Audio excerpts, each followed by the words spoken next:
Assalamualaikum warahmatullahi wabarakatuh.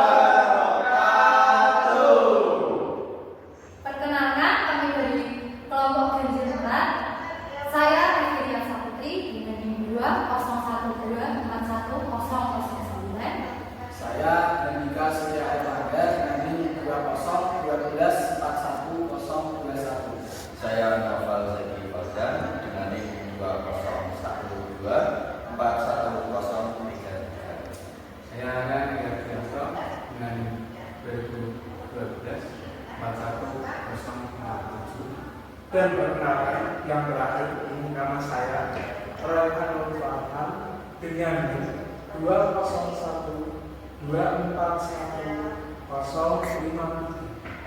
Kami di sini kelompok 4 ingin mempresentasikan tentang aplikasi keuangan bisnis yang berisi pengertian, fungsi, penggunaan, kelebihan, dan lain-lain. Pengertian aplikasi keuangan bisnis. Aplikasi keuangan bisnis merupakan perangkat lunak pada smartphone yang dapat membantu dalam pengelolaan keuangan. Selain itu, aplikasi keuangan bisnis juga dapat mempermudah UMKM untuk mengetahui keuntungan dan penghasilan yang mereka jual belikan. Karena pada saat ini banyak sekali kemajuan digital yang dapat diperoleh para penggunanya. Aplikasi ini menyediakan berbagai fitur dan layanan yang memungkinkan pengguna untuk melacak, mengatur, dan mengoptimalkan pengelola keuangan mereka. Fungsi aplikasi keuangan bisnis dan menjelaskan tentang itu.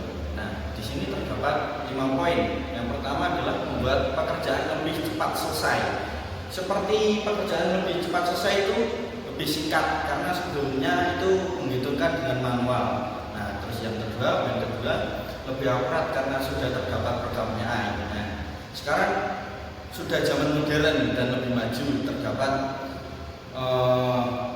program AI dan tidak seperti dulu lagi. Nah, terus yang ketiga lebih aman karena akan ada perlindungan dari perlindungan Google. Nah, di sini arti dari perlindungan Google adalah yang tidak bisa dibobol oleh oknum yang tidak bertanggung jawab. Nah, terus yang keempat lebih mudah digunakan atau fleksibel. Nah, ini yang dimaksud itu bisa diakses dari beberapa alat seperti komputer, laptop, dan handphone. Nah, yang terakhir, laporan mudah dimengerti. Nah, laporan yang mudah dimengerti itu maksudnya tuh kayak seperti beban perusahaan yang akan disampaikan kepada perusahaan yang berbeban berat karena ini akan mengalami kerugian pada perusahaan tersebut. Jenis-jenis aplikasi keuangan bisnis apa aja yang ada di aplikasi keuangan bisnis? Yang satu adalah ada aplikasi buku kas. Aplikasi keuangan membantu untuk mencatat hasil penjualan atau pemasukan. Untuk fitur yang terdapat di buku kas itu ada seperti pencatatan pemasukan, utang piutang, multibook, dan nama kartu digital. Kegunaannya itu apa sih buku kas? Kegunaannya adalah untuk membantu UMKM untuk mencatat semua transaksi secara detail. Yang kedua dengan fitur multibook, reseller agar berjalan lebih bisa. Yang ketiga bisa mengetahui jumlah pemasukan dan pengeluaran agar keuangan tetap stabil. Selanjutnya pengeluaran operasional dapat berjalan dengan lancar, dan yang terakhir menghindari pemborosan suatu usaha. Yang kedua ada buku warung. Apa saja yang terdapat di aplikasi buku warung? Untuk aplikasi buku warung UMKM atau usaha yang berfungsi mencatat keuangan penghasilan hariannya seperti buku kas sebelumnya. Untuk fitur yang digunakan adalah catatan utang piutang, pencatatan pemasukan, dan pengeluaran dan laporan. Apa saja sih manfaat aplikasi buku warung? Ya, diantaranya untuk mengetahui status keuangan bisnis. Yang kedua, mempermudah evaluasi kinerja bisnis. Yang ketiga, strategi bisnis yang akurat. Yang keempat, menyimpan data yang tidak terbatas.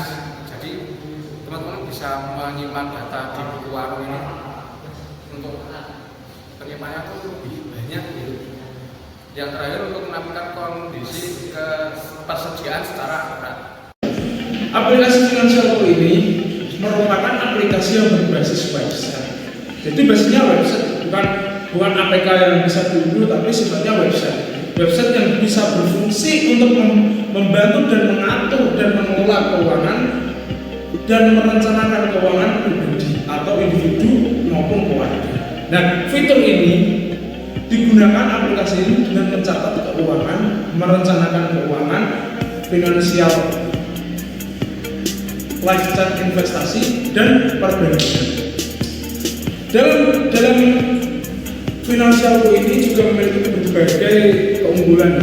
Keunggulan yang pertama mesti mudah untuk membuat anggaran. Ini kegunaan untuk membuat anggaran. Yang kedua, untuk mencatat keuangan. Jadi anggaran dan keuangan ini bisa dicatatkan atau bisa dibuat dalam website Finansialku ini. Untuk ketiga, kegunaannya itu bisa merencanakan keuangan. Jadi kita bisa merencanakan keuangan kita dalam finansial kita itu menggunakan website Finansialku ini. Bisa direncanakan di dalamnya. Jadi lebih mempermudah perencanaan kita dalam menata keuangan kita menggunakan Finansialku ini. Untuk selanjutnya, yang keempat itu bisa memantau kinerja investasi. Jadi jika kita punya investasi di suatu tempat, kita harus mencatatnya. Kita berinvestasi di tempat A, kita harus punya catatan untuk investasi tersebut. Supaya apa? Supaya kita bisa mengecek kesehatan akuntansi dalam investasi tersebut. Makanya inilah gunanya Finansialku, dibuat untuk memantau keuangan kinerja investasi kita. Apakah keuangan kita lebih profit atau malahan rugi, kita bisa lihat dalam Finansialku. Ini memudahkan kita untuk memantau investasi kita. Untuk nomor selanjutnya, nomor 5 itu untuk mengecek kesehatan keuangan. Kadang kita itu bisa kebocoran tentang kesehatan keuangan. Bisa ya, kayaknya modal segini tapi kok aku malah rugi, bukan untung tapi kok rugi, kenapa ya? Ternyata biasanya itu ada penyakit keuangan kita yang kita tidak tahu keluar masuknya uang. Nah, ini kita bisa dicek. Ini kita bisa dicek di aplikasi Finansialku. Kita bisa cek di aplikasi Finansialku ya. Nomor 6 untuk yaitu untuk cek dengan perencanaan keuangan. Kita bisa secara langsung untuk mengecek perencanaan keuangannya. Kemudian saya akan menjelaskan aplikasi selanjutnya.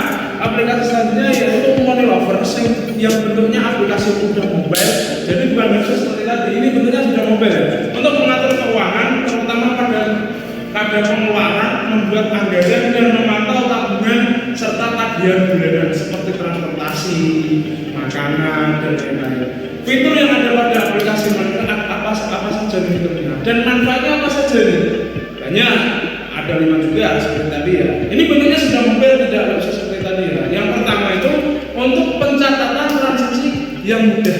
Jadi kegunaannya lebih mudah untuk mencatat transaksi kita dalam perjalanan, pengeluaran kita dalam pariwisata atau keuangan kita dalam apapun, kita mudah mencatatnya.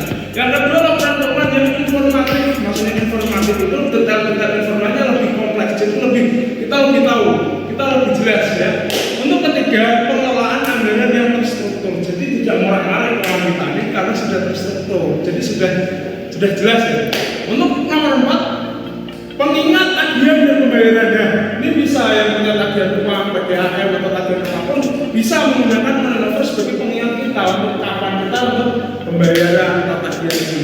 Yang punya pinjol juga bisa nanti masukkan jadwal tagihannya ke aplikasi ini ya. Yang selanjutnya yang terakhir ya, akhirnya sudah terakhir ya, nomor 5, pengelolaan hutang dan piutang. Nah, nih hutang dan piutang itu juga harus dicatat. Karena ya emang anjuran aku juga harus dicatat nih. Yang namanya hutang itu harus dicatat. Semuanya harus dicatat dan harus ada saksi. Saksinya siapa? Money Lover ini jadi saksi untuk mencatat hutang-hutang kita. Siapa yang hutang kamu hutang ke siapa, ini jelas nanti. Biar tidak bocor keuangan kita ya. Nah, selanjutnya saya akan menjelaskan manfaat aplikasi keuangan bisnis. Saya Evelia Saputri. Yuk. Yang pertama yaitu mencatat transaksi keuangan yang lebih praktis dan efisien karena sudah ada program AI dan teknologi digital sekarang kan udah makin canggih. Nah, jadi akan dapat mudah membuat laporan keuangan. Yang kedua, data lebih akurat karena ada terdapat program AI. Ya kan sekarang program AI sudah mendunia. Jadi akan memudahkan untuk penggunanya dalam mengatur keuangan, entah itu pengeluaran, pemasukan, bahkan utang piutang sekalipun. Selanjutnya yang ketiga, dapat meminimalisir kesalahan yang terdapat pada laporan karena sudah terdapat kayak program AI tadi. Karena program AI apabila ada kesalahan tentunya akan ada kayak garis merah ataupun pembetulan dari programnya sendiri. Selanjutnya yang terakhir adalah membantu pengolahan uang lebih mudah. Ya tentu dong memudahkan penggunanya karena sudah memakai program AI, teknologi udah makin canggih. Apalagi kalau yang dulu kan masih manual pakai buku, belum tentu kalau salah langsung direvisi. Kan nggak mungkin karena kemungkinan harus diulang lagi dari awal. Dari kami sekian yang cukup kami sampaikan dari semua pengertian keuangan bisnis. Kalau ada salah dan kekeliruan kami mohon maaf. Opat kecuali santen mengenal